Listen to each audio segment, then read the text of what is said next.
этом смысле в дисперсном состоянии. Когда-то в 2020 году мы сумели, возможно, в первый раз в нашей истории объединиться вокруг некоторых ценностей, некоторых очень-очень простых вещей на самом деле.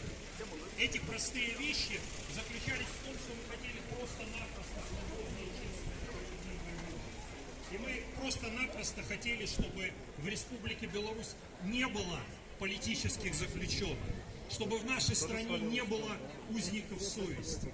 И вот вокруг этих вот принципов мы тогда смогли сплотиться в борьбе против диктаторского режима.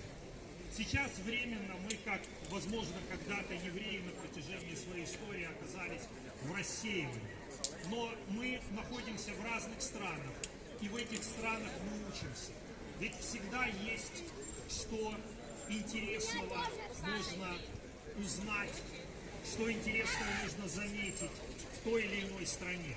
И это действительно принципиальная, серьезная вещь, потому что когда мы все вернемся в Республику Беларусь, эти наши знания, этот наш опыт, который мы приобрели, в том числе вынужденно находясь за рубежом, мы этот опыт сможем привнести и использовать для того, чтобы наша страна процветала. Потому что мы, наверное, хотим все прежде всего этого.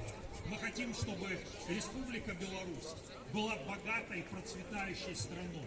И чтобы белорусы, когда выезжали за границу, они могли говорить, что Беларусь это престижно, Беларусь это красиво, Беларусь это чисто, это богато, там живут достойные люди.